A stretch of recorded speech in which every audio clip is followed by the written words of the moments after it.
हम अब जल्द ही इस प्रोग्राम की शुरुआत करना चाहते हैं। ख़वातीन और हज़रात, बाद में सदफ इंटरनेशनल और Ashfia educational and social welfare trust की जानिब से आपका खैर मक़दम करते हैं। आज का प्रोग्राम मल्टी टियर है, कई सतहों पे आप इसे मुलाज़ा करेंगे। बज़्म सदफ की तरफ से बेतिया में कोई पहला प्रोग्राम मुनक़िद हो रहा है। फिर अशरफ कादरी की अदबी खिदमात के बारे में भी हम इस मजलिस में गुफ्तगू करेंगे। मैं सबसे पहले गुजारिश करना चाहूँगा कि आज की महफिल की सदारत बिहार उर्दू अकादमी के सेक्रेटरी जनाब मुश्ताक अहमद नूरी, बुजुर्ग अफसाना निगार शाकिर करीमी और अपने अंदाज के मारूफ ड्रामा नवीस शायर और अदीब सफरनामा निगार जावेद दानिश फरमाएंगे।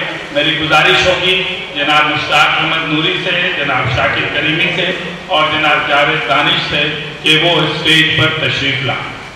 हज़रात, आज के इस प्रोग्राम के मेहमान खुसूसी professor Neeraj Kumar, principal MJK college हैं। मैं उनसे गुजारिश करता हूँ कि वो स्टेज पर तशरीफ़ लाएं। मेरी गुजारिश होगी बज़्म सदफ के चेयरमैन जनाब शहाबुद्दीन अहमद से कि वो स्टेज पर तशरीफ़ लाएं।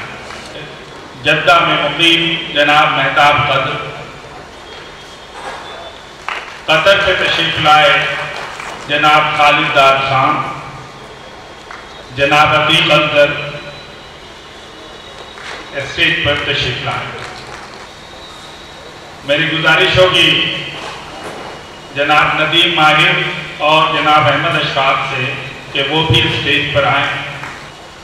मेरी गुजारिश होगी मुजफ्फरपुर के डिप्टी मेयर सैयद माजिद हुसैन से कि वो तशरीफ़ लाएँ और स्टेज का हिस्सा बने।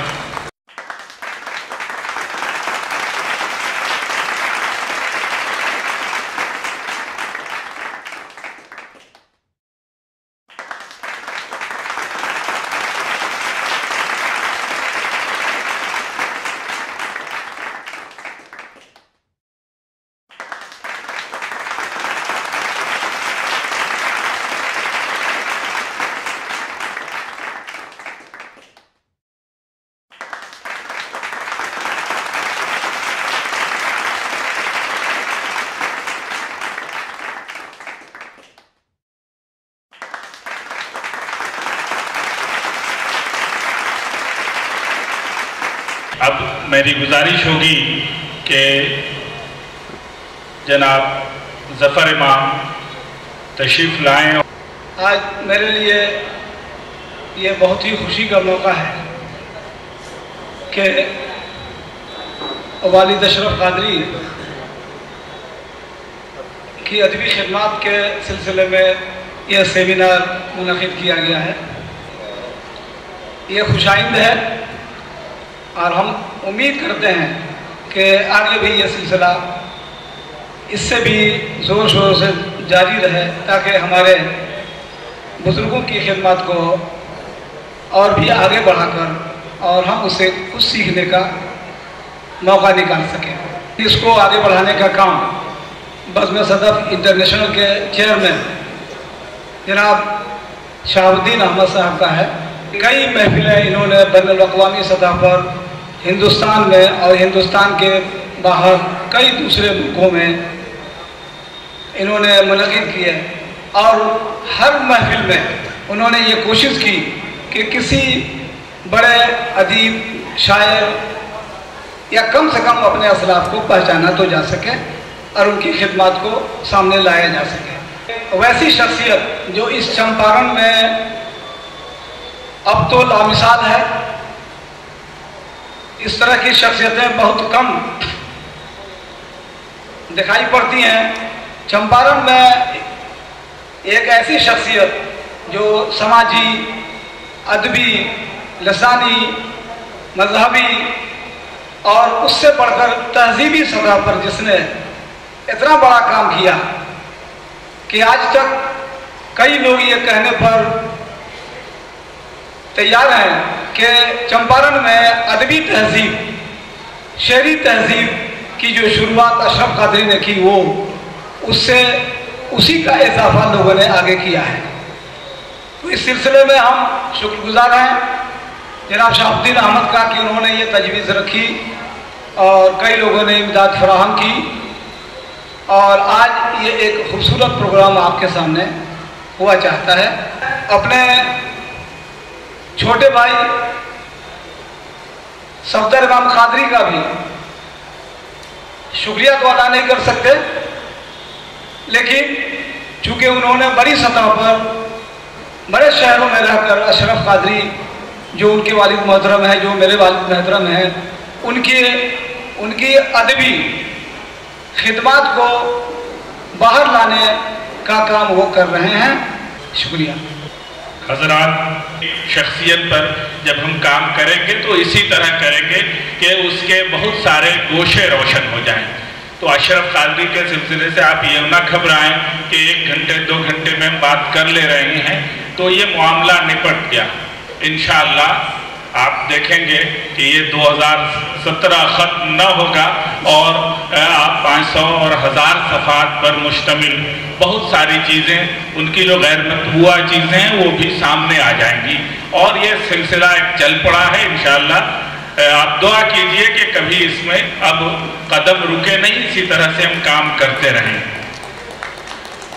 हमारे हम जमात अशरफ कादरी के पसंदीदा और उर्दू अदब में पहली बार जब उन्हें गज़ल पेश करने थे मुशायरे में, तो जानते हैं कि नौआमोज शायर के साथ समाज का कैसा बर्ताव होता है, कभी कोई पढ़ने नहीं देता है।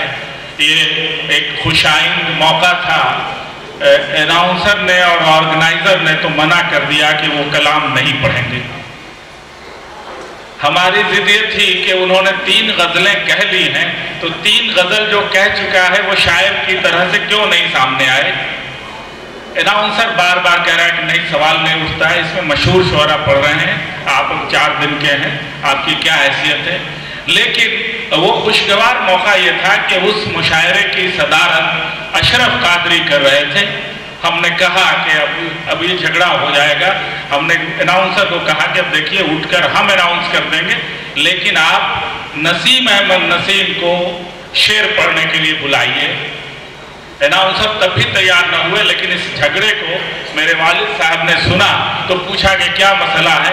तो हमने कहा कि वो जानते थे बचपन के दोस्त नसीम हमारे, तो उन्होंने पूछा कि नसीम शेर कहने लगे हैं। तो हमने कहा कि शेर कहते हैं आप। उन्होंने तो 3 गज़लें कह ली, 3 इस तरह से कहा कि 3000 गज़लें कही हैं। लेकिन उन्होंने कहा, अब जब सदारत कर रहे थे तो नाज़िम की क्या बिसात, उन्होंने कहा कि नहीं, नसीम शेर पढ़ेंगे। और उस दिन से बेतिया राज देवड़ी के नौगोल पर नसीम अहमद नसीम ने जो अशार सुनाए अपने मखसूस तरन्नुम से, उस दिन से आज तक अपने अदबी सफ़र में वो पीछे नहीं मुड़े। मुझे अंदाज़ा है कि उनके तमाम अदबी सफ़र में वह पहला दिन था और वो मुबारक दिन था जो अशरफ कादरी की हौसला अफजाई से शुरू हुआ था। नसीम यहाँ मौजूद हैं। नसीम ने उनकी किताब के उर्दू तर्जुमे में भी ताउन किया। अहमद नसीम से मेरी गुजारिश होगी कि वो तशरीफ़ लाएं और पहले स्पीकर के तौर पर अशरफ कादरी के हयात और खिदमत के सिलसिले से रोशनी डालें। डॉक्टर नसीम अहमद नसीम। हजरात, अशरफ कादरी के मतलब भी जानना बेहद ज़रूरी है। अशरफ कादरी अपने आप में एक अंजुमन का नाम था, एक इदारा का नाम था। वो एक शख्स वाहिद जिसने पूरी ज़िंदगी नस्र में, शायरी में काम किया और बेतहाशा लिखा और मुख्तलिफ जहतों पर अदब की खिदमत की और पुरखुलूस होकर की। आमतौर से लोग रिटर्न की उम्मीद करते हैं, लेकिन अशरफ कादरी ने पुरखुलूस होकर अदबी खिदमत की। इसका नतीजा ये है कि देर से ही सही अशरफ कादरी का आज एतराफ़ हो रहा है और आने वाले दिनों में एतराफ़ होता रहेगा। हज़रात, मैंने अशरफ कादरी के सिलसिले से कुछ नोट्स तैयार किए हैं। मैं ये अर्ज़ करता चलूँ कि अशरफ कादरी एक शायर के तौर पर वो मारूफ हैं, लेकिन अशरफ कादरी ने अफसाने लिखे, नॉवेल लिखा, ड्रामा लिखा, सफ़रनामे लिखे और मुख्तलिफ जो असनाफ हैं, शेरी असनाफ हों या अदबी असनाफ हों, अशरफ कादरी ने जम के लिखा। और सबसे बड़ी बात है अशरफ कादरी की कि अशरफ कादरी ने तहकीकी मिजाज पाया था। वो एक तख्लीकी फनकार थे, लेकिन तहकीक की नज़र से तमाम चीज़ों को देखते थे, हर सिंफ को तहकीक की नज़र से देखते थे। यही वजह है कि उन्होंने पहली दफ़ा ये अपनी तहकीक में ये इंकशाफ किया। हज़रात, मेरी बात को 2 मिनट तवज्जो से आप सुन लें तो मेहरबानी होगी। ये वो सरजमीन है चंपारण, ये महर्षि वाल्मीकि की सरजमीन है। ये एनिमल फार्म जो नोबेल इनाम याफ्ता नॉवेल है उसके राइटर की सरजमीन है, जॉर्ज ऑरवेल की सरजमीन है। ये गोपाल सिंह नेपाली की सरजमीन है। ये उस गांधी की सरजमीन है जिस गांधी ने यहाँ से जो आज़ादी की आवाज़ उठाई तो पूरे हिंदुस्तान में वो आवाज़ फैली और पूरे हिंदुस्तान के लोगों ने जाना कि ये कानून क्या है और ये सत्याग्रह क्या है। हज़रात, मैं ये अर्ज़ करना चाहता हूँ कि अशरफ कादरी ने पहली दफ़ा अपनी तहकीकी काविश और तहकीकी जिगरकाबी से उन्होंने जो तहकीकी नौइयत के काम अंजाम दिए उसका कोई बदल नहीं है, कोई नज़ीर नहीं है इस सरज़मीन पर। सबसे पहले तो उन्होंने ये इंकशाफ किया कि मिर्ज़ा अब्दुल कादिर बेदिल, जिसको पूरी उर्दू दुनिया और फारसी दुनिया जानती है, जिसने गालिब का एतराफ़ करते हुए कहा था कि तर्ज़ बेदिल में रेख्ता कहना, तर्ज़ बेदिल में रेख्ता लिखना असदुल्लाह खां क़यामत में। जिस शायर का गालिब भी एतराफ़ कर रहा है उस शायर का ताल्लुक इस चंपारण से भी रहा है। किसी न किसी मौके से वो शायर इस चंपारण की सरजमीन पर रहा और आया। ये छोटी बात नहीं है, ये अदबी तारीख का बहुत बड़ा वाक़या है। हज़रात, जिन दिनों मीर और सौदा की आपसी चश्मकें चल रही थी, उन दिनों चंपारण की सरजमीन पर 1715 में इश्क अली सादुल्ला शाह रसाई अशार कह रहे थे, रसाई शायरी कर रहे थे। बेतिया और चंपारण की 300 साला अदबी तारीख ये गवाह है।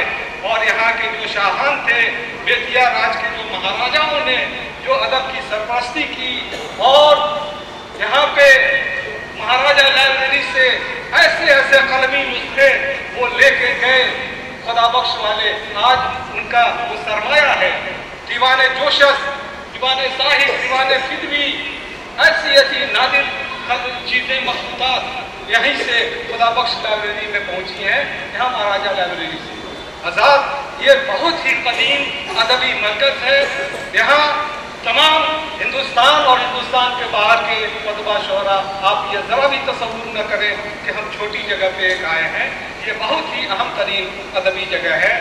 अशरफ कादरी ने ये इंकशाफ किया बेदिल के बारे में, इश्क अली सादुल्ला शाह के बारे में। और उसके अलावा एक बहुत ही अहम चीज़ जो मैं यहाँ अर्ज़ करना चाहता हूँ और 2-3 मिनट से ज़्यादा मैं नहीं लूँगा, मैं देख रहा हूँ कि इनके पास मेरी फिल्म भी है। मैं ये अर्ज़ करना चाहता हूँ कि वही तहकीकी मिजाज था अशरफ कादरी का कि उन्होंने ये महसूस किया कि चंपारण के मुजाहिदीन आज़ादी जिनको गुमनामी के गार में पहुँचा दिया गया और दफन कर दिया गया, चंपारण के मुजाहिदीन का भी नाम सामने आना चाहिए और उनके कारनामों का भी जिक्र होना चाहिए। हज़ार एक नाम शेख गुलाब, जिसको अंग्रेजों ने लालच दिया कि तुमको ज्यादा चाहिए, जमीन चाहिए, दुनिया की सारी दौलत ले लो, लेकिन तुम इंडिगो प्लांटर्स हैं उनको न बहकाओ। जो इंडिगो ऑफिसर्स हैं, जो यहाँ अंग्रेज अफसरान थे, वो कहते थे किसानों से कि तुम आधी जमीन में अपनी 1/4 जमीन में नील की खेती करके हमें दो। बदहाल थे किसान, शेख गुलाब ने उसके लिए आवाज़ उठाई और 1905 में एक तहरीक के शक्ल में आगे बढ़े। अंग्रेज़ों ने बहुत मनाया, बहुत लालच दिया, नहीं माने। आखिर में जेल जाना पड़ा शेख गुलाब को और उनकी आंखों में अंग्रेज़ों ने सिलाइयाँ फेर दी और वो आंखें उनकी चली गई। आज़ाद आज उन लोगों के लिए ये लम्हे की क्या है, मैं उनके लिए ये बात कहता हूँ कि हमारे ये जो मुजाहिदीन आज़ादी थे, जिन्होंने बगैर किसी लालच और बगैर किसी गरज के मुल्क की खिदमत के लिए, आज़ादी के लिए सब कुछ जान की निछावर की, और आज हम उस मोड़ पर पहुँच गए हैं कि वो लोग हमसे हुब्बुल वतनी और देशभक्ति का सबूत मांगते हैं। जो लोग अंग्रेज़ों के ज़माने में अंग्रेज़ों की मुखबिरी करते थे, मुसलमानों के खिलाफ अंग्रेज़ों की मुखबिरी करते थे। आज़ाद ये शेख गुलाब जैसी शख्सियत, एक नाम और लेके मैं यहाँ से जाना चाहता हूँ, बतख मियाँ का नाम। आज़ाद ये बतख मियाँ एक ऐसा नाम है, कोई पूरे हिंदुस्तान में गांधी, नेहरू और राजेंद्र प्रसाद के बाद अगर किसी का नाम लिया जाना चाहिए था तो बतख मियाँ का लिया जाना चाहिए था। बतख मियाँ के बारे में रिजवान रियाजी साहब यहाँ तशरीफ रखते हैं, रहनुमा, अभी आपने देखा रहनुमा के मुदीर, इन्होंने कई दफ़ा लिखा है, अपने रिसाले में छापा है। इसका इंकशाफ अशरफ कादी ने पहली दफ़ा किया। ये बतख मियाँ अंग्रेज़ों के खानसामा थे, ये अंग्रेज़ों के खानसामा थे। अंग्रेज़ों ने कहा कि तुम्हारी जिंदगी दांव पर लगी है, तुम दुनिया की सारी दौलत ले लो। और ये ज़हर का प्याला लेकर 1917 में जब गांधी पहुंचे थे इस चंपारण में, और अंग्रेज़ों ने ठहराया था, कहा खानसामा को कि जाओ और ये ज़हर का प्याला दे दो गांधी को। बतख मियाँ डर से लेके तो गए, वहाँ राजेंद्र प्रसाद बैठे थे, उन्होंने ज़हर का प्याला दे भी दिया उनके हाथ में, लेकिन हुब्बुल वतनी का जज्बा जोश में आया और वो रोने लगे और कहा कि हुजूर इसको न पिया जाए, ये मौत का प्याला है, और उन्होंने फेंक दिया गांधी ने। गांधी की जिंदगी बच गई। हज़रात आप तसव्वुर कीजिए, अगर उस वक्त गांधी मर गए होते तो हिंदुस्तान की आज़ादी एक लंबे अरसे के लिए टल भी सकती थी, और हो सकता था कि 1945 में हमें आज़ादी न मिलती, बल्कि 1957 या 1964 तक मिलती। आज़ाद ये छोटी सी बात नहीं है, ये बहुत छोटी बात नहीं है, न मामूली बात है, लेकिन तारीखदानों ने, ये तासुब परस्त तारीखदानों ने गांधी का कोई जिक्र नहीं किया, बतख मियाँ का कोई जिक्र नहीं किया। और अफसोस की बात यह है कि डॉक्टर राजेंद्र प्रसाद ने किताब लिखी, गांधी ने किताब लिखी, इसका कहीं इस वाक़े का अपनी किताब में जिक्र नहीं किया। आज़ाद डॉक्टर राजेंद्र प्रसाद ने 1952 में जब प्रेसिडेंट ऑफ इंडिया हुए तो उन्होंने बतख मियाँ को दिल्ली बुलाया और उनके साथ तस्वीरें खिंचवाई, बहुत से वादे हुए, और उसके बाद वो वादे पर से कुछ न चले गए। अल-मुख्तसर मैं ये अर्ज करना चाहता हूँ कि अशरफ कादरी ने न सिर्फ अदबी तहक़ीक़ में एक ऐसा नमूना पेश किया, एक इतना ज़बरदस्त मयार कायम कर दिया कि अभी तक उसकी नज़ीर नहीं मिलती, और जो मुस्लिम मुजाहिदीन आज़ादी थे उनके मुताल्लिक़ अपनी किताब हिंदी में और उर्दू में 3 किताबों में जो जिक्र किया, वो उससे भी पता चलता है कि वो एक खालिस मुहक़्क़िक़ थे और तहक़ीक़ी मिजाज के वो एक फनकार थे। इसलिए कि बग़ैर तहक़ीक़ के अदब की गाड़ी आगे नहीं बढ़ती। मैं समझता हूँ कि अशरफ कादरी की अहमियत और उनकी अज़मत को साबित करने के लिए सिर्फ अगर उनकी तहक़ीक़ी काविशों को ही सामने रख लिया जाए तो अशरफ कादरी हमेशा के लिए जिंदा जागृत रहने के लिए काफ़ी हैं। अच्छे जाएगा कि शायरी की मैं गुजारिश करूंगा जनाब गोरख प्रसाद मस्ताना से कि वो तशरीफ़ लाएँ और अशरफ कादरी के सिलसिले से अपने तअस्सुरात का इजहार करें। गोरख प्रसाद मस्ताना हिंदी और भोजपुरी के मशहूर शायर। आज का यह अवसर सचमुच हमारे लिए गर्व का समय है, जब हम एक ऐसे अदीब को याद कर रहे हैं, उनकी शख्सियत पर बात कर रहे हैं जो हम लोगों के साहित्यिक रहनुमा थे, सरपरस्त थे। उनकी सरपरस्ती में, उनकी गार्जियनशिप में हम लोगों ने साहित्य क्या है इसको जाना, اور समझा। बिल्कुल सूफियाना अंदाज में बड़ी साफगोई से बोलने वाला अगर कोई साहित्यकार यहाँ मिला से मैंने महसूस किया तो जनाब अशरफ कादरी थे। हिंदुस्तान और पाकिस्तान से शाया होने वाली अनेक पत्रिकाओं में उनकी रचनाएं देखने को मिली। मंचों पर बड़े बड़े मुशायरों की अध्यक्षता करते मैंने उन्हें देखा। मुशायरे कैसे सफल हों, कैसे हो जाएं, उसमें सहयोग करते देखा। और सबसे बड़ी बात है कि वे स्वयं एक महान स्वतंत्रता सेनानी थे। आज जब चरित्र की बात होती है, राजनीति में चरित्र का क्या अर्थ है, क्या परिभाषा है, सब लोग समझते हैं। लेकिन वो शख्स थे जिन्होंने एक नेशनल पार्टी को ज्वाइन किया आजादी के समय में और जीवन के अंतिम दिनों तक वे अडिग रहे और नेशनल कांग्रेस के साथ जुड़े रहे। आज के युग में यह भी एक बड़ी अजूबा बात है कि एक दल के साथ रहकर और अपने पूरे जीवन को उन्होंने काट लिया।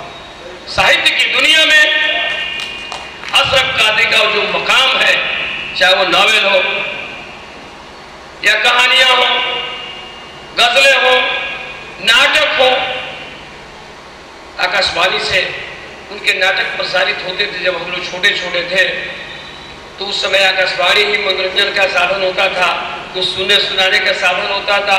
तो लोग पता करते थे, पड़ोसी होने के नाते मैं पूछता था कि चचा के नाटक कब प्रसारण होगा। राष्ट्रीय भाव के नाटक होते थे।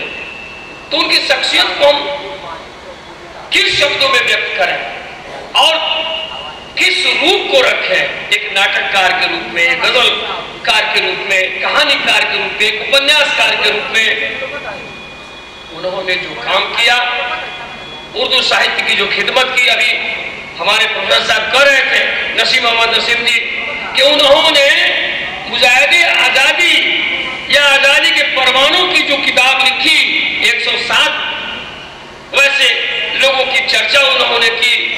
साहित्यकार उसके साथ साथ उनकी एक किताब आई जिसमें जिले के सैकड़ों साहित्यकारों का जीवन, उनकी कृतियां, उनके क्रियाकलाप, साहित्यिक गतिविधियों की उन्होंने चर्चा की। आज क्या है, अनेक उन पर तो अनेक शोध हुए हैं और अनेक लोग शोध के लिए उस पर लगे हुए हैं। ऐसे लोग अपनी रचनाओं में जिंदा रहते हैं। कोई भी साहित्यकार अपनी रचनाओं में जिंदा रहता है। उसकी क्या राजनीति है, क्या मजहब है। अशरफ कादरी का मजहब था मानवता का मजहब। हमने महसूस किया है जब हम ईद में उन जाते थे वहां, किस तरह वो दुआएं देते थे। एक वक्त था कोई उस तरह की बात नहीं होती थी कि कौन हिंदू है कौन मुस्लिम है। सारे लोग हम लोग इंतजार करते थे उस ईद का कि कब उनके यहाँ ईद आए और हम लोग जाएं, कि चचा के यहाँ हम लोग सेवई खाए नहीं, सेवई पिए। हम लोग सेवैयां पीते थे। ये एक मोहब्बत का सिलसिला था उस समाज में जो अशरफ कादरी से सीखने को मिला। थोड़ी बहुत हम लोग कर लेते हैं, लेकिन वहां तक कहां पहुंचेंगे।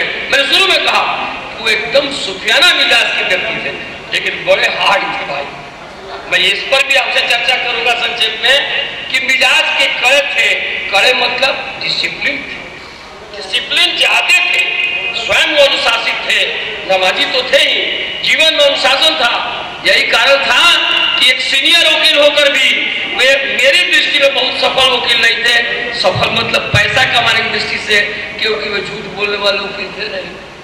नतीजा यह हुआ, कचहरियों की क्या स्थिति है, जो जितना ही झूठ बोलने में तेज, साबित करने में तेज, सफल वकील। उन्होंने कहा भाई अपना पैसा तुम रखो, मैं ईमान को नहीं दे सकता, खुदा को जितना देना होगा दिया। और दिया खुदा ने, क्या नहीं दिया। इंटरनेशनल स्तर का साहित्यकार मेरा छोटा भाई सफदर इमाम कादरी है। हमें गर्व होता है सफदर पर, जब विदेशों की पत्रिकाओं में हम इसको पढ़ते हैं। जफर इमाम कादरी की रचनाएं कनाडा, पाकिस्तान, अमेरिका की पुस्तकों में पढ़ते हैं तो लगता है अशरफ कादरी ने वो दो हीरे दे दिए हैं जो बेटिया के नाम पर अंतर्राष्ट्रीय स्तर पर रोशन कर रहे हैं। मैं ज्यादा क्या कहूं, मुझे गर्व हो रहा है कि کہ آج اپنے چچا دان کے اور ایک بڑے ساہتکار کے بارے میں بولنے کا اوسر ملا. بہت بہت دھنیہ واد. میں سب سے پہلے گزارش کرنا چاہوں گا جناب ایم ایم وفا یہاں موجود ہیں، ان سے گزارش ہوگی کہ وہ تشریف لائیں اور اشرف قادری کی ادبی خدمات کے سلسلے سے اپنے مقالے کی تلخیص پیش کریں. جناب ایم ایم وفا. آج کا جو موضوع ہے مرحوم اشرف قادری کی حیات و خدمات، میں نے اس مضمون کا نام دیا ہے، عنوان دیا ہے گدائے میں گدا کی شان بے نیازی دیکھ. علامہ اقبال نے کریکٹر پیش کیا تھا اپنی شاعری میں گدائے میں گدا، کہ اس کی شان بے نیازی یہ تھی کہ وہ جہاں پر پانی کا ذخیرہ ہوتا تھا وہاں جا کر اپنا مٹکا پھوڑ دیتا تھا، اس سے پانی کا طلبگار نہیں ہوتا تھا. اسی کیفیت کو لے کر میں نے یہ مضمون لکھا ہے. سماعت فرمائے. گدائے میں گدا کی شان بے نیازی کیا چیز ہوتی ہے، وہ ہمیں مرحوم اشرف قادری کی ذات و صفات میں نظر آتی ہے. خاک بسر پھٹےحال اور بوریا نشین کی بے نیازی تو سب پر آیا ہوتی ہے، لیکن تمام سہولیات سے آراستہ کسی آسودہ حال شخص کی قلندرانہ مزاجی خال خال ہی نظر آتا ہے. بقول شاعر جنوں کی حد سے گزر کے دیکھو وہ دشت کم ہے یہ گھر زیادہ. غالباً مذکورہ شعر اسی صورتحال کے عکاسی کر رہا ہے. اشرف قادری ایک ایسی بھی نابغائے روزگار شخصیت کا نام ہے جو زندگی بھر قوم ملت کے سرفرازی اور کشتزاد شعر و ادب کے لیے کام کرتے رہے، اور جب انہوں نے دائی اجل کو لبیک کہا تو یادگار زمانہ بن گئے.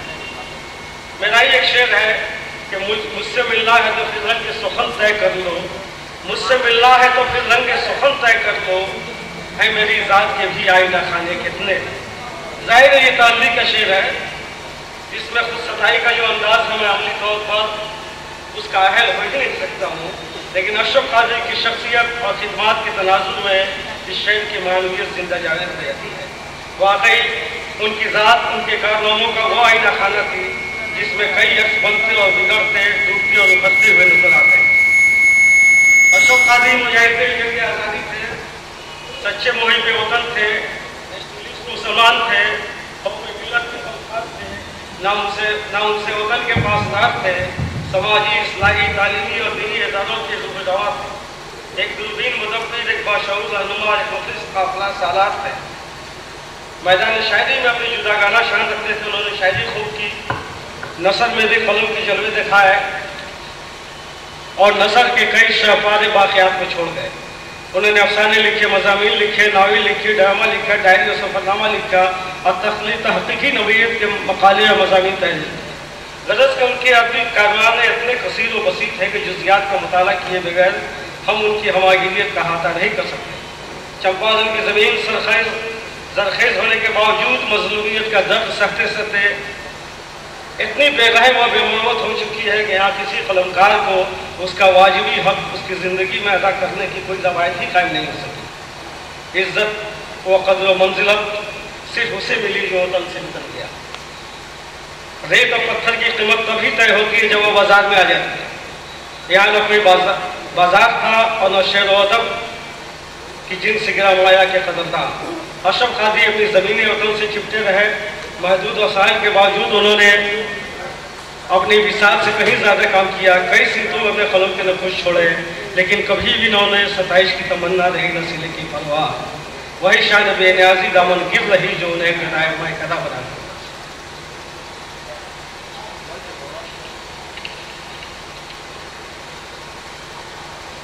اشرف قادری کے پاس ایک شاندار تعلیمی کیریئر تھا. اب اندازہ لگائیے کہ ہندوستان کی آزادی سے 2 سال پہلے ہی وہ قانون کی ڈگری لے کر کورٹ میں آ چکے. ہم سمجھ سکتے ہیں کہ آزاد ہندوستان میں ان کے لیے شاندار مستقبل کے دروازے کھلے ہوئے تھے، لیکن مزاج کی فقیری نے مالی منفعت والے سرکاری عہدوں کی طرف جانے نہیں دیا. اپنے ذوق کی تکمیل اور خدمت خلق کے جذبے سے وکالت کا پیشہ اختیار کر دیا. یہ پیشہ بھی اس زمانے میں بڑی عزت کی نگاہ سے دیکھا جاتا ہے. آزادی کے رہنماؤں کا یہ پسندیدہ پیشہ تھا. اگر وہ پٹنہ ہائی کورٹ کو بھی اپنا مستقل بنا لیتے تو آسائش حیات کے سارے سامان بہم ہوتے، لیکن انہیں اپنی جائے وطن کی خاک عزیز تھی. وہ اسی شہر میں تھے، وکالت کرتے رہے. वकालत की तो इस अंदाज से कि जहाँ न तो पैसा कमाने की ललक थी और न बेजा नाम नमूद की ख्वाहिश। वो कोर्ट में भी एक समाजी खिदमतगार का फरीज़ा अदा करते रहे। गुज़रा औकात के लिए जो मिल गया गनीमत, बाकी मामलात अल्लाह के हवाले। जिस गरीब मुवक्किल का कोई परेशान हाल नहीं होता, उसका मुकदमा भी बगैर किसी मुआवजे के वो खुद लड़ते।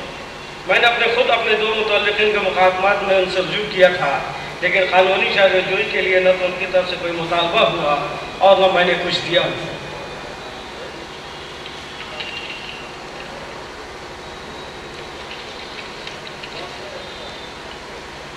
कानूनी चाराजोई का उनका अंदाज भी अलग था। बहुत सीधे साधे मसले में अपनी बात कह जाते हैं जो काफ़ी असर अंगेज होता है। मेरे खुद एक भतीजे का मामला था, उस पर कोर्ट से वारंट था गिरफ्तारी का।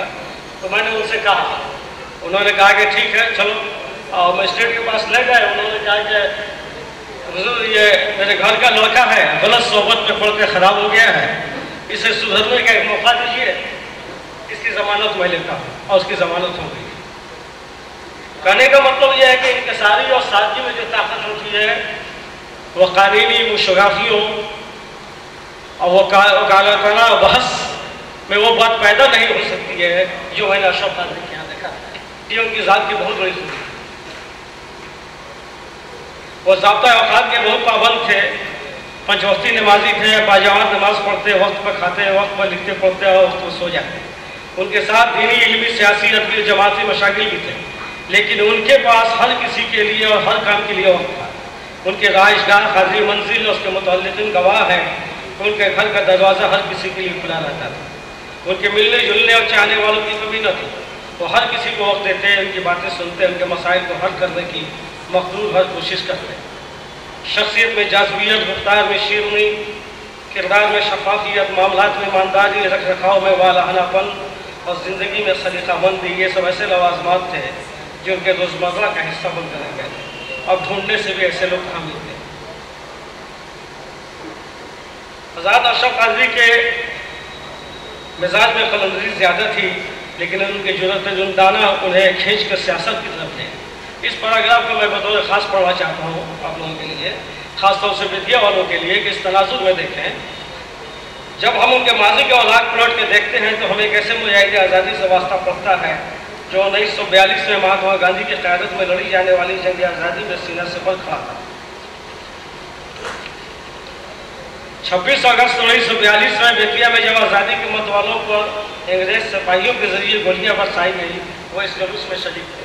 जो अभी शहीद पार्क में जितने लगी हुई मूर्तियाँ लोग शहीद हुए, तो जिस जुलूस में गोलियां चली थी उसमें वही शहीद थे। अंग्रेज मुखालिफ सरगर्मियों की वजह से मुकदमात कायम हुए, गिरफ्तारी का परवाना जारी हुआ, आपको शरबद्द होना पड़ा। मुसलसल 3 सालों तक अजनबी दयारों में खाक छानी। जब हुकूमत ने उनका वारंट वापस लिया तब उनकी वापसी हो सकी। वो कांग्रेस, जमीयतुल उलमा हिंद और मोमिन कॉन्फ्रेंस के जरिए अपनी सियासत वसीरत आम करते रहे। 1945 में जब कांग्रेस से बाज़ाब्ता वाबस्तगी कर दी, कांग्रेसी रहनुमाओं में श्री कृष्ण सिन्हा, महेश प्रसाद सिन्हा, अब्दुल क़य्यूम अंसारी, डॉक्टर सैयद महमूद, केदार पांडे, प्रजापति मिश्रा और जैसे बहुत सारे अकाबरीन से उनके ताल्लुकात रहे। 1947 में चंपारण डिस्ट्रिक्ट कोर्ट के वाइस चेयरमैन हुए। सियासी तौर पर वो गांधीयाई नज़रियात के लंबरदार और मुबल्लिग रहे। सियासी शौल इतना बालिदा और अज़्म इतना महकम था कि ज़माने के नशो फिराज के बावजूद उन्होंने कांग्रेस का दामन नहीं छोड़ा। ये बात गोरख मस्ताना ने कही है। यहाँ उसकी वजाहत जरूरी है कि उस वक्त कांग्रेस सिर्फ एक सियासी पार्टी का नाम नहीं था। अब यहाँ ये बात तो गोरख मस्ताना जी ने कही, लेकिन एक बात मैं और वाज़ेह करना चाहूँगा कि उस वक्त कांग्रेस सिर्फ एक सियासी पार्टी का नाम नहीं हुआ करता था, बल्कि यह अदम तशद्दुद, सदाकत, मसावात, कौमी हम आहंगी, सोशलिज्म, सेकुलरिज्म का वो प्लेटफॉर्म था जहाँ हमारे ख्वाबों का हिंदुस्तान अंगड़ाइयाँ लेता हुआ नजर आता। आज कांग्रेस अपने ही वजह किए हुए असूलों से बाज़ औक़ात मुनारिफ होती हुई नजर आती है, लेकिन हर ज़माने में ऐसे कांग्रेसियों की कसीर तादाद ज़रूर रही है जो कांग्रेस के रहनुमा असूलों पर दिल से कारबंद रहे। इसी सब में अशरफ कादरी पूरी कद-आवरी के साथ खड़े नजर आते हैं। कांग्रेस जिला कमेटी के एक सरगर्म रूप में थे। एक वक्त था कि जिले पैमाने पर कोई तजवीज़ या कोई फैसला मंजूर ही नहीं کیا جا سکتا تھا بغیر اشرف قادری کے۔ مقامی سیاست میں اتنا اثر و رسوخ رکھنے کے باوجود وہ کسی مقام و مرتبہ جا وہ حشمت و مالی منفعت کے طلبگار نہیں ہے۔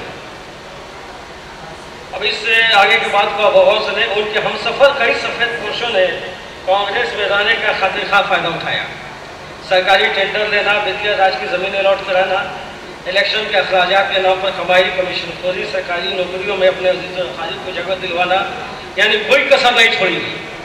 لیکن ایک تھے ہمارے بزرگ فقیر و قلندر صوفی مست اور دنیا داری سے بیگانہ اشرف قادری مرحوم، جنہوں نے اپنے لیے کچھ نہیں کیا، جو کیا قوم ملت کے لیے کیا یا پھر اردو زبان و ادب نے اپنے اسی خستہ مکان میں رہ جان سے سفر کا آغاز کیا تھا۔ ان کے بچے اقبال مند تھے، اپنی محنت اور صلاحیت کے بلبوتے پہ آگے بڑھے۔ اشرف صاحب کی دعائیں ضرور ان کے شامل ہاتھ نہیں ہوں گی، لیکن ان کے سیاسی وابستگی ان کے بچوں کے کام نہیں آ سکی۔ انہوں نے ایسی کوشش بھی نہیں کی۔ ان کی شان قلندری ہر جگہ ان کی دنیا داری پر غالب ہے۔ انہوں نے اپنے آپ کو صرف سیاسی سرگرمیوں تک محدود نہیں رکھا اور بینک اور سیاسی معاملات میں منتقل تھے اور قومی ملی دینی اداروں سے بھی وابستہ رہے۔ آپ Urdu high school Bettiah college کے قیام کے عملی جدوجہد میں شریک رہے۔ ہمارا شرعیت بہار اڑیسہ کا رئیس النقبہ ہے۔ مدرسہ اسلامیہ بیتیا کے نگراں رہے تھے۔ خانہ بیتیا کی مجلس انتظامیہ کے ایک اہم رکن تھے۔ چمپارن میں تبلیغی جماعت کے عالمی اجتماع کے انعقاد پذیر کرانے والوں میں ان کا نام آتا ہے۔ مسلکی اعتبار سے وہ قادریت ہے، لیکن ہر مسلک کے افراد و جماعت سے ان کا تعلق تھا۔ وہ ہر ایک ان کی علمیت اور شخصیت کا جادو سب چڑھ کر پڑتا تھا۔ ان کے بغیر شہر میں منعقد ہونے والے کسی دینی جلسہ کا تصور محال تھا، لیکن نام و نمود کے منظرنامے پر وہ کہیں نہیں تھے۔ مرحوم نے جب مزاج پایا تھا، کرتے سب تھے لیکن دعویٰ کسی کام کا نہیں تھا۔ یہی حال نے رفاقت ادبی اداروں کے ساتھ ہے۔ حلقہ ادب بہار شاخ چمپارن کے قیام میں آیا تو اس سے پہلے صدر اشرف قادری مرحوم ہوئے۔ انجمن ترقی اردو شاخ چمپارن کے صدر نامزد ہوئے۔ مولانا عبدالحکیم ارمان کے نام میں جب بزم ارمان قائم ہوئی تو اس کے صدر اشرف قادری مقرر ہوئے اور 1972 سے دم مرد کے چمپارن کے فعال ادبی تنظیم ادبی سنگم بیتیا کے سرپرست ہوئے۔ ادبی گروہ بندی اور ذاتی چکلش کو رفع دفع کرانے میں پیش رہتے تھے۔ مختلف ادوار میں یہاں کے تمام اردو ہندی ادبی اداروں کی خدمت کسی نہ کسی صورت سے کرتے رہے۔ وہ اپنے کارہائے نمایاں کے گہرے نقوش چھوڑ گئے۔ ایک واقعہ جو بیتیا کی ادبی تاریخ کا ناقابل فراموش حصہ ہے، اس کا ذکر ضروری ہے۔ 1972 میں ادبی سنگم بیتیا کا قیام اس وقت کے نام نہاد مسند نشینوں کے خلاف بطور احتجاج عمل میں آیا۔ بزرگ شاعر ہونے کے ناطے ان کی ذہنی وابستگی پرانے شعراء کے ساتھ تھی، لیکن ان کی نگاہیں دورس زمانے کے کروٹوں کو دیکھ رہی تھی۔ اگر ناظم بھارتی نے نئے لکھنے والوں کو ادبی سنگم کے پلیٹ فارم سے متحد کیا تھا تو اشرف قادری وہ پہلے بزرگ قلمکار تھے جنہوں نے اس پلیٹ فارم کو فضلی سے قبول کیا، نوجوانوں کے سر پر اپنا دست شفقت رکھا اور حوصلہ افزائی کی۔ اشرف قادری نے خیر و خواب کے بتوں کو توڑا اور وسیع قلبی کے نئے اسلام تراشا۔ ان کے منہ سے تعریفی جملوں کے پھول جھڑنے لگے، محفلوں کو اپنی شیریں کلامی سے گلزار کر دیا۔ انجام کار شہر کے معمولی نشستوں سے لے کر بڑے بڑے مشاعروں تک کی مستقل صدارت ان کے نام سے منسوب ہو چکی ہے۔ لکھنے پر آیا تو یہاں کے شاعروں کا تذکرہ لکھنا شروع کر دیا، جو اسار پٹنہ میں کئی قسطوں میں شائع ہوا، جہاں گمنام شعراء کے حیات جاوید عطا کی اور نئے شعراء کو اپنی شناخت کرانے کا موقع دیا۔ مرحوم اشرف قادری کے ذات الصفات بہت ساری خوبیوں کی ایک انجمن تھی جس کی رونقیں کبھی ختم نہ ہوں گی، نہ ختم کی جا سکتی ہیں۔ مقامی سطح پر ہی صحیح لیکن ان کی زندگی میں ہی ان کی خدمات کے احترام کیا گیا۔ اردو کلچرل سوسائٹی نے شب اشرف قادری کا انعقاد کیا۔ بزم ارمان نے ان کے پہلے شہری مجموعہ دیوان کا رسم اجرا منعقد کی اور اسی دن ادبی سنگم بیتیا نے الگ سے ایک اعزازی پروگرام منعقد کر کے انہیں سیمی تمغے سے نوازا اور ادبی سنگم انہی نے ان کے وفات کے بعد ان کی خدمات پر ایک عظیم الشان مذاکرہ اور کل ہند مشاعرہ کا اہتمام کیا، جس میں ہندوستان کے مشاہیر اہل قلم نے شرکت کی تھی۔ اس کی یادیں آج بھی ہمارے دلوں میں محفوظ ہیں۔ شروع میں ذکر آ چکا ہے کہ اشرف قادری کی خدمات ہمہ جہت ادبی ہیں۔ सियासत, मजहब, जमात, कौम, मिलत, आपदा, बहानी, शायरी, अदब, तनक़ीद व तहक़ीक़ का कोई गोशा उन्होंने नहीं छोड़ा था। देखिए जैसे मरकज़ से दूर कूदता इलाकों में रह कर और मसाइल, हालात और महदूद वसाइल से जूझते के बावजूद उन्होंने जो कर दिखाया वो आज ख्वाबों का एक जहान समझता है। दीवान 1983 में शाये हुआ था, उनके अंदर बेपनाह शायराना सलाहियत थी। ज़ाहिर गैर मुतबा कलाम की वाफ़िर तादाद आज भी मौजूद होगी। उनकी नज़्में, ग़ज़लें, क़ितात, हम्दुनात, मनक़ब सब सामने आनी चाहिए। उनकी तमाम तख्लीकी वाक़यात अपने अशात की मुंतज़र हैं। उनके अदबियात और इक़बाल के अगर हम एक पहलू को हम संजीदगी और ईमानदारी से लें तो उसका तज़किया करें तो कई दफ़ातर कायम हो सकते हैं। उनके हम दोनों का मजमूआ निगारिस्तान के नाम से मसौदे की शक्ल ले चुका है। एक नावल शाहिदा के खतूत मौजूद है जिसकी कई किस्तें पाकिस्तान लाहौर के समर महनामा में शाये हो चुकी हैं। और 20वीं सदी में भी कई कहानियाँ छपी। शायर और बहुत सारे रसायल में उनके तनक़ीदी मज़ामीन शाये हुए हैं। लेकिन मेरा मौजू यहाँ उनकी तहक़ीक़ी कारनामे की क़दर शनासी के किसी मेयार को छूने का नहीं है। मैं तो उनकी खाकसाजी, उनके खलूस और उनके उस जज्बे को देखता हूँ कि वो सरज़मीन चंपारण के एक एक ज़र्रे को आफ्ताब व महताब बनाने की बेग़रज़ सही करते हुए नज़र आते हैं। उनके पेश नज़र तहक़ीक़ की कोई ऐसी लकीर मौजूद नहीं थी जिसके मुकाबिल कोई लंबी लकीर खींचना मकसूद रहा हो। एक जुनून था कि जो काम चंपारण के लिए नहीं हुआ वो काम उन्होंने किया। तज़किरा चंपारण गुलिस्तान अदब पटना से शाया हुआ।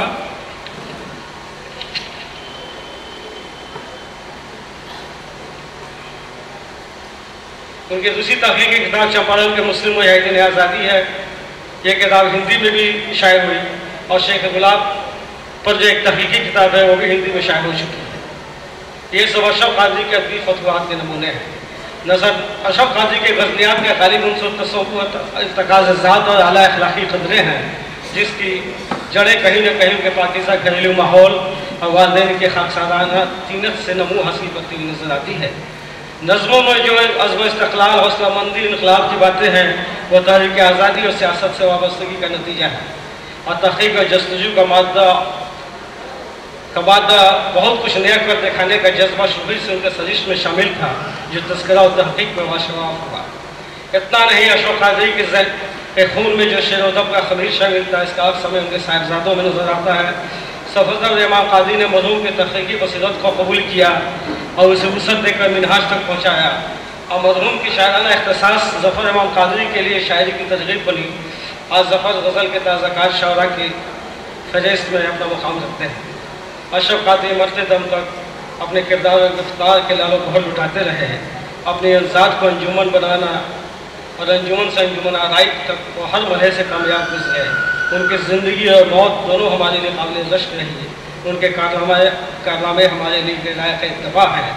बक़ौल शायर, क्या मुसाफिर भी वो मुसाफिर था जो जुदा हो कभी जुदा न हुआ।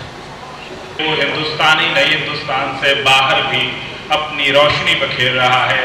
शायरी अलग, शायरी से मुख्तलिफ नस्र की सिनफों में भी नदीम माहिर काम करते नज़र आते हैं।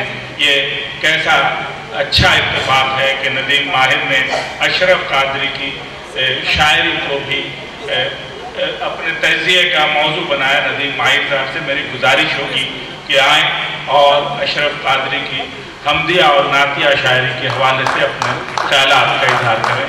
हम फ़कीरों की यही है कायनात, हम फ़कीरों की यही है कायनात, बोरिया हाजिर है शाम की। ज़ेर को भी छू लिया उनकी निगाह ने, जिस ज़ेर को भी छू लिया उनकी निगाह ने, शामिल को ज़ेर ज़ुमरे अहले सबर में।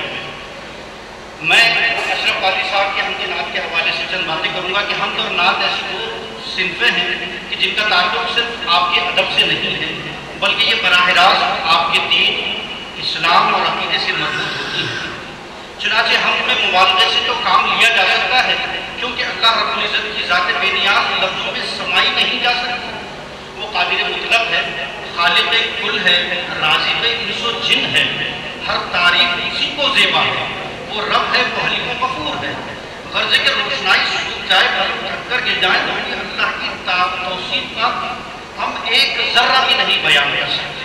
برعکس اس کے نعت نبی اعظم زمان محمد عربی صلی اللہ علیہ وسلم کی ذات گرامی ایک انتہائی حساس موضوع اور دو دھاری تلوار سے کم نہیں ہے۔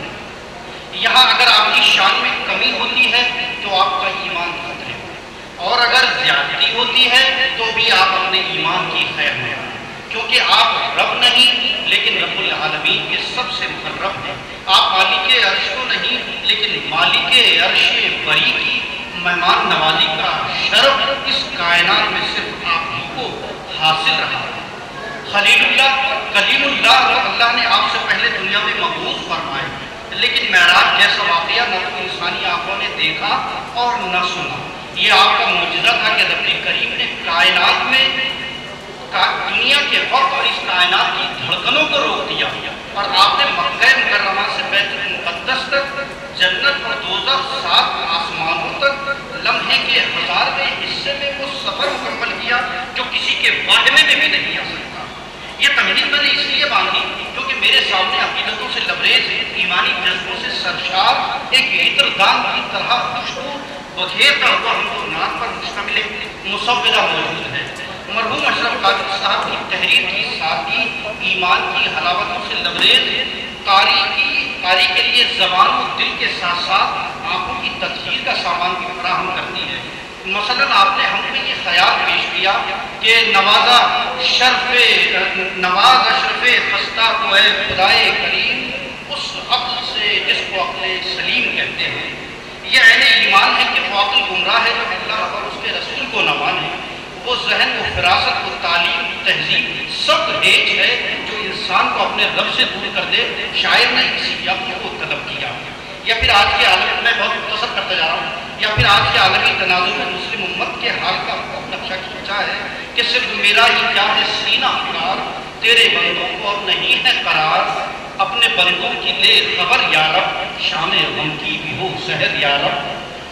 اور نعت کا رنگ آپ کے اشعار میں بڑی بالغانہ عقیدتوں سے لبریز اور سادگی سے پر ہے۔ مثلا شعر دیکھیں کہ ہے دن رات کو خیال محمد، دکھا دے خدایا جمال محمد، اور محمد کے رتبے کو میں جانتا ہوں، ہے فاقہ کشوں کا سہارا محمد۔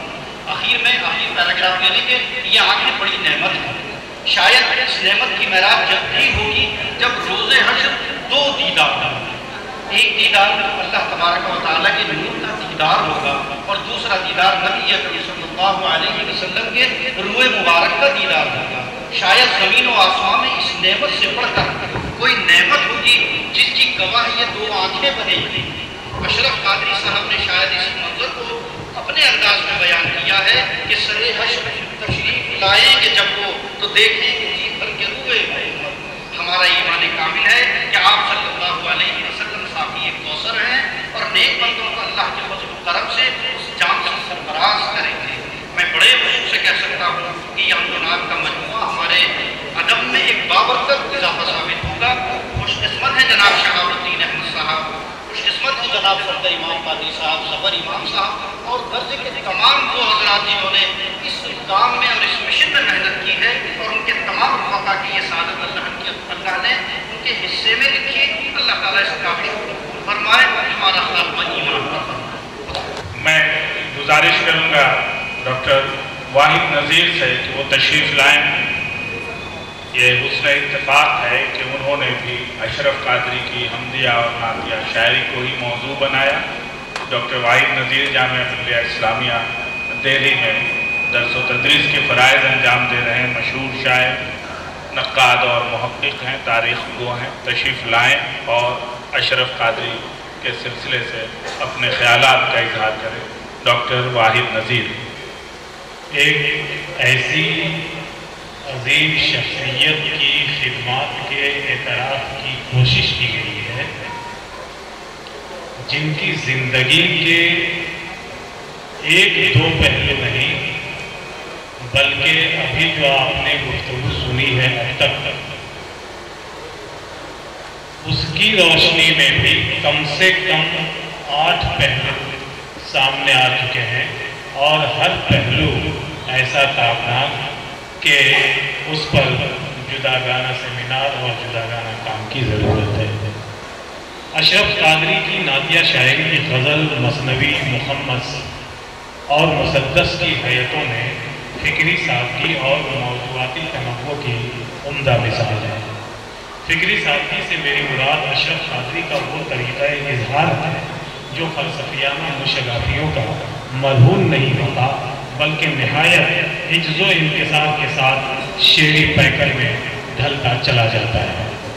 جہاں تک موضوعاتی تنوع کی بات ہے، ہمیں یہ نقطہ ذہن میں رکھنا چاہیے کہ نعت میں ایسی آفاقی اور مثالی ذات مبارکہ کے فضائل و مناقب اور شمائل و خصائل کا بیان ہوتا ہے، جہاں اول ما خلق اللہ نوری وکل الخلائق من نوری ورفعنا لک ذکرک، آدم کے خاکی پتلے میں قیام نور محمدی، بشارت خلیل و ذبی، نوید عیسیٰ، سلام کعبہ، دھوپ میں بادل کی سایہ فگنی، امین و صادق کا اعتراف اغیار، شجر و حجر کی کلمہ گوئی، سورج کا پلٹنا، شق القمری، فرش سے عرش کا سفر، امامت انبیاء، نبی کریم صلی اللہ علیہ وسلم کی حیات و تعلیمات کے لاتعداد گوشے نعت کے موضوعاتی منظر نامے پر جگمگانے لگتے ہیں اور مداح رسول کی نگاہوں کی طہارت کا ذریعہ بنتے ہیں۔ ایمان و ایمان، محبت و عقیدت کی شائستگیوں، بالغی کا وسیلہ، بصارت و بصیرت کی نشر و نمائی کا حوالہ، حکمت و دانائی کا سبب، فلسفہ حیات و کائنات، تصور بندگی و آگہی، فلاح دنیاوی و اخروی، گویا بنی نوع انسان کی تمام تر آفاقی اور ہمگیر ارتقائی حوالے نعت کے توسط سے روشن ہو جاتے ہیں۔ مقصود یہ کہ موضوع نعت میں اتنی وسعت و رفعت ہے کہ قامت فکر و نظر کی اتنی بھی بساط نہیں جو نعت نبی کے نون کا نقطہ بھی چھو سکے۔ یہی وجہ ہے کہ دشت امکان کو ایک نقش پا سے تعبیر کرنے والا غالب جیسا شاعر جب نعت کی بارگاہ میں حاضری دیتا ہے تو یہ کہہ کر خاموش ہو جاتا ہے کہ حق جلوہ گر سے طرز بیان محمد است، حق جلوہ گر سے طرز بیان محمد است، عارت کلام حق بزبان محمد است، خالق ثنائے خواجہ بیستہ گزاشتیم کا ذات بات مرتبہ دان محمد است۔ یعنی خالق نے یہ کہہ کر گھٹنے ٹیک لیے کہ یہ وہ ذات ہے جہاں ہماری فکر کی اتنی وسعت نہیں کہ اس کے ایک گوشے کو بھی منور کر سکے۔ گویا نعت گوئی کا وہ شعری میدان جہاں موضوعات کے تعلق سے شاید وہ اپنی فکری اور لسانی تلاشی کا احساس تو ہوتا ہے، موضوع کی بے مائگی کا گمان کبھی اور کبھی نہیں ہوتا۔ اشرف قادری کا ایک شعری سرمایہ میرے پیش نظر ہے، اس کا موضوعی احاطہ کیا جائے تو نبی کریم صلی اللہ علیہ وسلم کی سوانح اور سیرت کے انفرادی اوصاف و کمالات، اعمال و افعال، تعلیمات و فرمودات، آپ سے منسوب اشیاء اور شخصیات، ہجر کا درد اور آل و اصحاب کے حوالے سے متعدد پہلو منظوم ہوئے ہیں۔ جو پہلو اصل میں اسی بات کو میں نے اپنے موضوع کی بنیاد بنائی کہ جو پہلو بار بار ہمیں متوجہ کرتا ہے وہ بارگاہ رسول سے کرم کی خیرات لے کر انسانیت، مضطرب انسانیت اور منتشر ملت کو سجانے سنوارنے کا وہ جذبہ ہے جو الگ الگ شعری سانچوں میں ڈھل کر ذات رسول سے منسوب ہوتا ہے اور نعت رسول کا حصہ بن جاتا ہے۔ آپ لوگوں نے بھی یہ محسوس کیا کہ جناب اشرف قادری کا جو سماجی پہلو ہے ان کی زندگی کا، جہاں وہ لسانی نقطۂ نظر سے اردو کی خدمت کرتے ہوئے نظر آتے ہیں، سماجی فلاح و بہبود کے لیے متحرک ہوتے ہیں، وہ یا جو اصل انسانی درد ہے وہ جس طرح سے اپنے آپ میں وہ اس کا انجذاب کرتے ہیں، وہ کیفیت نعت میں بھی تعلیم نعتیں بھی وہ کہتے ہیں تو بیشتر اشعار ایسے ہیں جہاں پہ وہ بارگاہ رسول میں یہ استغاثہ کرتے ہوئے پائے جاتے ہیں کہ یا رسول اللہ آپ کی امت کی حالت بہت ہی ظلم ہے، بہت ہی غیر ہے، انہیں آپ کے کرم کی ضرورت ہے، انہیں آپ کی نگاہ رحمت کی ضرورت ہے۔ تو وہاں بھی یہ درد ان کا چھپ نہیں پاتا، ملازہ ہو رہا ہے۔ اردو میں جدید نعت کے اسلوبیاتی اور فکری فروغ کا سلسلہ مولانا الطاف حسین خانی اور علامہ اقبال سے شروع ہوا، جہاں نعتیہ شاعری کے قدیم انداز و موضوعات مثلا رسول رحمت کے حسن سراپا اور اس کے متعلقات سے باہر تعلیمات رسول اور انسان دوستی جیسی موضوعاتی دنیا کی سیر ہے۔ اشرف قادری کی نعتیہ شاعری کے انداز و اسلوب کا رشتہ مولانا حالی کے سلیس دما دما اور پراصل لہجے سے بہیں طور قائم ہوتا ہے کہ انہوں نے عصری مسائل و معاملات کو اس کا حصہ بنایا۔ جدید عہد کے جدید تقاضوں کو مرکز و محور میں رکھ کر وجود اور ملت کی بے معنویت کو نعت کا حصہ بنانے کا کام جس خوبی سے مسدس حالی سے شروع ہوا، اشرف قادری اسی روایت کے امین ہیں۔ شعر ملاحظہ فرمایا، فقر و فاقہ کا میرے لوگ اڑاتے ہیں مذاق، فقر و فاقہ کا میرے لوگ اڑاتے ہیں مذاق، اس طرح دیتے ہیں وہ داد رسول عربی۔ بہت پریشان ہے ساری امت عدو کی بہت ستمگری سے، اب ایسی حالت میں یا شاہدی ستم کہاں تک سہا کریں گے؟ لیجئے خبر آقا امت کی، لیجئے خبر آقا امت کی، بیچ بھور میں اب ہے سفینہ۔ بس غور کیجئے کہ کیا درد نعت میں آ رہا ہے اور کہاں سے کہاں تک وہ نعت کے موضوع کو پھیلا رہے ہیں۔ آپ کی امت عاصی کی ہے حالت احتر، کیا کروں آپ سے اظہار رسول عربی؟ حال مسلم سب ہے دنیا میں، ہے فقط تیرا آسرا ساتھ۔ ان اشعار کے موضوعات پر غور کیجئے تو فرد اور ملت کے ٹوٹتے بکھرتے وجود کا قرب اور اس کی مختلف صورتیں نعت کے دائرے میں بڑی سادگی سے شامل ہو رہی ہیں، جو مد و جزر اسلام کی اساس ہے۔ مسدس حالی کی اساس انہی موضوعات ہے۔ اشرف قادری ان صورتوں کے اسباب اور ان کے حل کی توضیح کس طرح پیش کرتے ہیں؟ ملاحظہ فرمائیں کہ یہ امت کس طرح ابھر سکتی ہے۔ دولت سے بگڑتی رہی ایمان کی دولت، دولت سے بگڑتی رہی ایمان کی دولت، اس واسطے حق نے مجھے نادار بنایا، اس واسطے حق نے مجھے نادار بنایا، اسے بے شک میسر ہو دو عالم کی ہر ایک نعمت، اسے بے شک میسر ہو دو عالم کی ہر ایک نعمت، کہ جس کے دل میں سرکار دو عالم کی محبت ہے، کہ جس کے دل میں سرکار دو عالم کی محبت ہے۔ ان اشعار میں مسدس حالی اور شکوہ جواب شکوہ کی طرح غفلت شعاری اور عمل سے بیداری کا اعتراف بھی ہے، اور ان کے نتیجے میں سرنگونی کا اظہار بھی۔ دولت اور ایمان کی دولت جیسی لفظی شعراء حضرات سے میں مخاطب ہوں کہ دولت اور ایمان کی دولت جیسی لفظی تکرار سے صوتی حسن اور پھر لفظ نادار کو شامل کر کے مانوی تضاد کی جو کیفیت ماری گئی ہے، لطف مزید کا باعث ہے۔ دوسرے شعر میں زبوں حالی اور سرنگونی سے نجات کا وہ نسخہ کیمیا مرغوب ہوا ہے جسے اقبال نے اپنی زبان میں یوں پیش کیا تھا کہ کی محمد سے وفا تو نے تو ہم تیرے ہیں، یہ جہاں چیز ہے کیا لوح و قلم تیرے۔ اشرف قادری نے دو عالم کی نعت سے سرفرازی کے لیے، دو عالم کی نعمت سے سرفرازی کے لیے، دو عالم کے سرکار کی محبت کو حرز جاں بنانے کی بات نہایت حکارانہ طور پر پیش یعنی اگر مقصود دو عالم کی سرخروئی ہو تو یہ کیسے ہو سکتا ہے کہ ایسے آقاؤں کی رضا سے حاصل ہو جائے جنہیں صرف ایک عالم پر دسترس حاصل ہے۔ ایک عالم کے آقا سے جو آپ رضا حاصل کریں گے تو ایک ہی عالم کی سرخروئی حاصل ہوگی۔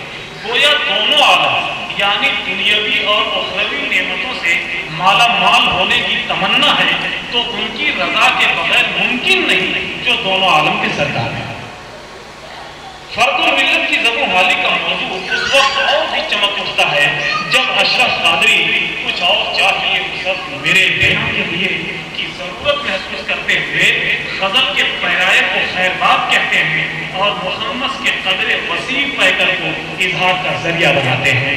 دو بن وحدہ فرمائیں، مدائے ہم اپنی کیجئے خدا را، ذرا دیجئے امتی کو سہارا، ملے کشتی زیست کو بھی کنارہ، بہت درد انگیز ہے یہ نظارہ، میں شام حلب کی سحر چاہتا ہوں، اپنا بیگانہ دل افگار ہوا جاتا ہے، اپنا بیگانہ دل افگار ہوا جاتا ہے، کل جہاں در پہ آدار ہوا جاتا ہے، دل مصائب میں گرفتار ہوا جاتا ہے، اور جینا میرا دشوار ہوا جاتا ہے، حال بدتر میرے سرکار ہوا جاتا ہے۔ اس موضوع کے حوالے سے پیش کردہ اشعار میں جو ملی درد، ذہنی درد اور شوکت رفتہ کے پوری ہونے کی کسک ہے، انہیں محسوس کیا جا سکتا ہے۔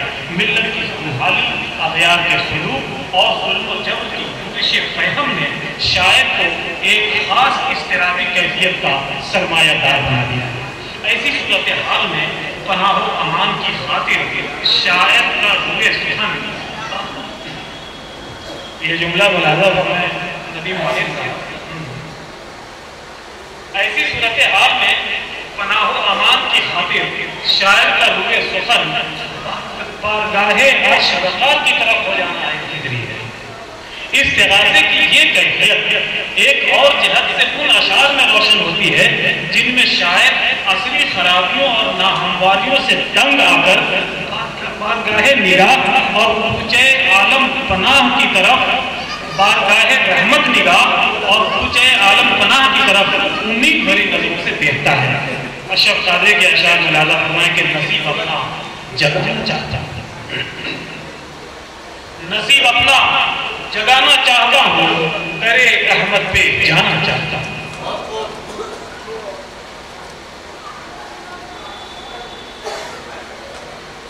یہ مضمون میں اس لیے چاہ رہا ہوں کہ 2-3 منٹ سے ذرا زیادہ لگیں گے، لیکن پورا پڑھ دوں کہ نعت صرف نعت نہیں ہوتی، وہ باعث نجات نہیں ہوتی ہے، اور اللہ تعالیٰ اس مضمون کو قبول کر لے اور اس کا ثواب جناب اشرف قادری کی روح کو پہنچائے۔ اگر یہ قبول ہو گیا تو انشاءاللہ العزیز یہ مضمون ان کی مغفرت کا بھی اور میری خود اپنی مغفرت کا بھی سبب بن جائے گا۔ نصیب اپنا جگانا چاہتا ہوں، درے رحمت پہ جانا چاہتا ہوں، محمد مصطفیٰ شاہ مدینہ میں طیبہ میں ٹھکانا چاہتا ہوں، مدینے میں رہنے کو جی چاہتا ہے کہ دل نئی زندگی چاہتا ہے۔ اشعار کی سادگی اور پھر اس میں گہرائی جس طرح سے بیان کرتے ہیں ملاحظہ فرمائیں کہ مدینے میں رہنے کو جی چاہتا ہے کہ دل اب نئی زندگی چاہتا ہے، خدا را آقا بلا لے طیبہ کہ ختم ہو ہجر کا زمانہ، ہماری چشمے ہزی سے آخر یہ اشک کب تک بہا کریں گے۔ بس اب ذرا سی اور زحمت تو نہیں کہوں گا کیونکہ میں نعت سے متعلق بات کر رہا ہوں، ذرا سی اور سعادت کا موقع ہم لوگوں کو نصیب ہو جائے۔ ظاہر ہے ذات حاصل کائنات جب محبت کا مرکز ہو اور اس ذات سے منسوب ہو کر ایک ایک شے دلکشی کی معراج سے سرفراز ہو رہی ہو تو کون خوش نصیب ہوگا جو وہاں پہنچ کر خود اپنی دلکشی کا سامان مہیا نہ کرنا چاہے۔ اس حوالے سے اشرف قادری کے یہاں ایسی تڑپ اور جذبات کی شدت کا احساس ہوتا ہے جو عین ایمان بھی ہے اور روح ایمان بھی۔ خدایا دکھا دے دیار مدینہ بہت جمتا ہے، جبین ہم بھی رکھیں درے مصطفیٰ پر، ہو آنکھوں کا سرما غبار مدینہ، تجھ پہ میں قربان، تجھ پہ میں قربان شاہ مدینہ۔ بہر پہ غور کرنے کی ضرورت ہے کہ تجھ پہ میں قربان شاہ مدینہ، ہجر میں تیرے خاک ہے جینا۔ اس آخری جو 2 شعر پڑھ رہا ہوں اس پر میری گفتگو سے ذرا ملاحظہ فرمائیں گے کہ ہجر میں تیرے خاک ہے جینا، تمہارے ہجر کے صدقے تمہاری یاد کے قربان، تمہارا نام آتا ہے زباں پر بار بار اپنی۔ ان اشعار میں نبی رحمت کی ذات اور اس ذات کے متعلقات کی جاں فضائی کے ساتھ ساتھ ان سے دوری کے نتیجے میں پیدا ہونے والے ہجر کے کرب کا شعری اظہار ہے۔ توجہ طلب نقطہ یہ ہے کہ شاعر جہاں یہ کہتا ہے کہ ہجر میں تیرے خاک ہے جینا، وہیں یہ بھی کہہ رہا ہے کہ تمہارے ہجر اور تمہاری یاد کے صدقے جانو کہ ان کے طفیل تمہارا ذکر میری زبان اور میرے لب کی زیبائی کا سامان فراہم کرتا ہے۔ یعنی حسن ذات سے محبت ہے، اس کا ذکر جس ذات سے محبت ہے اس کا ذکر اس قدر محبوب ہے کہ کرب ہجر کی اذیتیں بھی بے معنی ہیں۔ ایسا اس لیے ہے کہ شاعر اس راز سے واقف ہے کہ نبی کی یاد ہی وہ ثروت ہے جو زندگی کی زیبائش اور آخرت کی تعظیم کا سبب ہے اور دنیا دل کے آباد ہونے کے دلیل ہے۔ ملاحظہ فرمائیں کہ دنیا دل کے آباد ہونے کی دلیل ہے۔ یہ ہجر کا داغ نہیں، داغ اجالا کی ضمانت۔ شاعر یہ جانتا ہے کہ دہر میں اجالا کے لیے نام محمد کے انوار ضیابات سے روشنی کی بھیک لیے بغیر کوئی چارہ ہے۔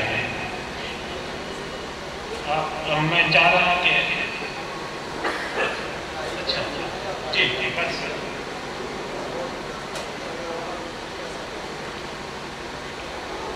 کوئی چارہ کار نہیں، میرے دل میں فضول یاد نبی معلوم ہوتی ہے، سنورتی مجھ کو اپنی زندگی معلوم ہوتی ہے۔ آپ کے نور نبوت سے منور ہے دل اور یاد سے آباد رسول عربی، نور مجسم ہجر میں تیرے داغ سے ہے بھرپور یہ سینہ۔ آخر کار محبت معراج آشنا ہوتی ہے، شاعر کی آرزو کا خواب ایک ایسے ذوق سے تعبیر کے لبادے اڑتا ہے جہاں وہ جمیل شوق کی تڑپ ہو، وہ سید در رسول کی صورت سامان قرار میسر آتا ہے۔